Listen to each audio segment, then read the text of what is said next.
Shalom, selamat pagi, kita berjumpa kembali. Seperti biasanya, kita memang terlebih dahulu membaca sebagian dari firman Tuhan sebelum melakukan aktivitas. Mari kita berdoa. Segala puji syukur hormat bagimu Tuhan. Kami mengucap syukur padamu, kami ada sebagaimana kami ada, semua karena Tuhan, bukan karena kuat kami.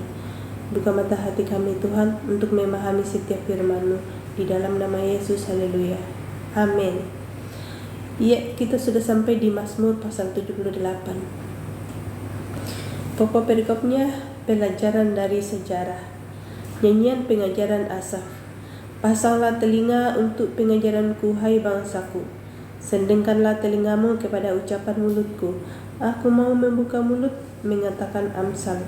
Aku mau mengucapkan teka-teki dari zaman purbakala yang telah kami dengar dan kami ketahui dan yang diceritakan kepada kami oleh nenek moyang kami. Kami tidak hendak sembunyikan kepada anak-anak mereka, tetapi kami akan ceritakan kepada angkatan yang kemudian puji-pujian kepada Tuhan dan kekuatannya dan perbuatan-perbuatan ajaib yang telah dilakukannya. Telah ditetapkannya peringatan di Yakub dan hukum Taurat diberinya di Israel.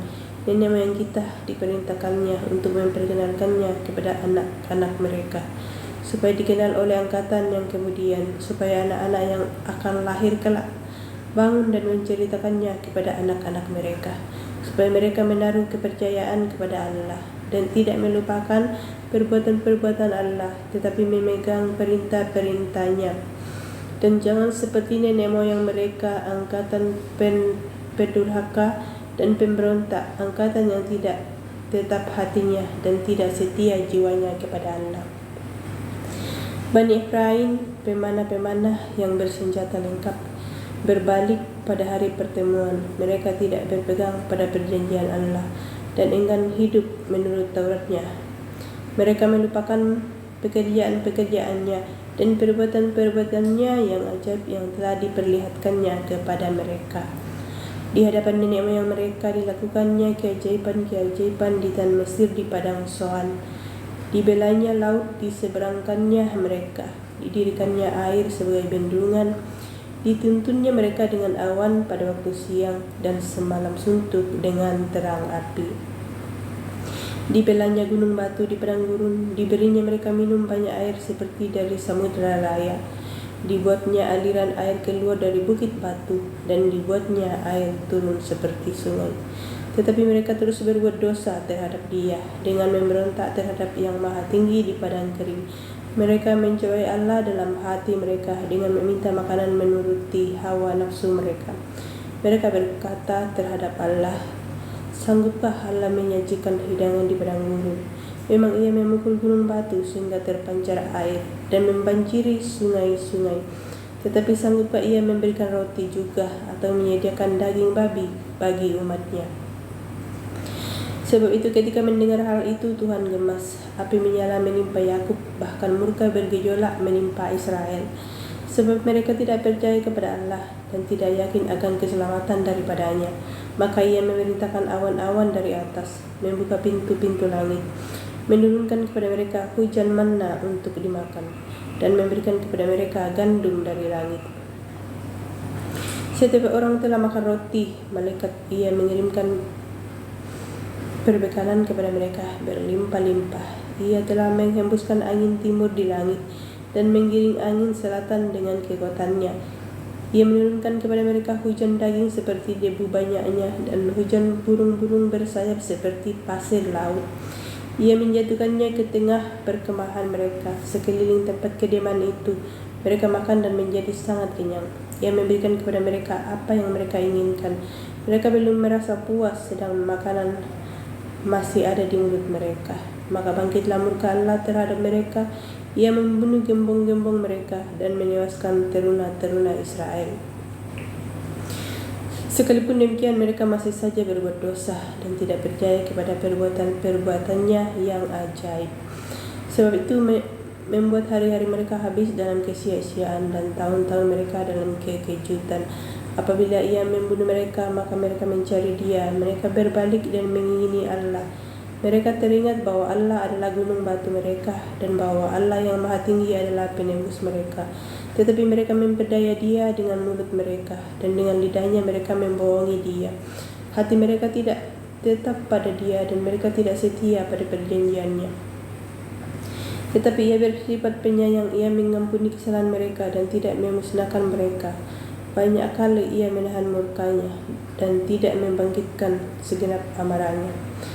Ia ingat bahwa mereka itu daging, angin yang berlalu yang tidak akan kembali. Berapa kali mereka memberontak terhadap Dia di padang gurun dan menyusahkan hatinya di padang belantara. Berulang kali mereka mencobai Allah, menyakiti hati yang kudus dari Israel. Mereka tidak ingat kepada kekuasaannya, kepada hari Ia membebaskan mereka daripada lawan. Ketika Ia mengadakan tanda-tanda di Mesir dan mujizat-mujizat di padang Soan, Ia mengubah menjadi darah sungai-sungai mereka dan aliran air mereka sehingga tidak terminum. Ia melepaskan kepada mereka lalat pikat yang memakan mereka dan kata-kata yang memusnahkan mereka. Ia memberikan hasil tanah mereka kepada ulat dan hasil jeripaya mereka kepada belalang. Ia mematikan pohon anggur mereka dengan hujan batu dan pohon-pohon ara mereka dengan embun beku. Ia membiarkan kawan binatang mereka ditimpa hujan es dan ternak mereka disambar halilintar. Ia melepaskan kepada mereka murkanya yang menyala-nyala, kegemasan, kegeraman, dan kesesakan suatu pasukan malaikat yang membawa malapetaka. Ia membiarkan murkanya berkobar, Ia tidak menjaga jiwa mereka dari maut. Nyawa mereka diserahkannya kepada penyakit sampar. Dibunuhnya semua anak sulung di Mesir kegagahan mereka yang pertama-tama di kemah-kemahan. Disuruhnya umatnya berangkat seperti domba-domba, dipimpinnya mereka seperti kawanan hewan di padang gurun. Dituntunnya mereka dengan tentram sehingga tidak gemetar, sedang musuh mereka dilingkupi laut. Dibawanya mereka ke tanahnya yang kudus, yakni pegunungan ini yang diperoleh tangan kanannya. Dihalaunya bangsa-bangsa dari depan mereka, dibagi-bagikannya kepada mereka tanah pusaka dengan tali pengukur, dan disuruhnya suku-suku Israel mendiami kemah-kemah mereka itu. Tetapi mereka mencobai dan memberontak terhadap Allah yang Maha Tinggi dan tidak berpegang pada perintah peringatannya.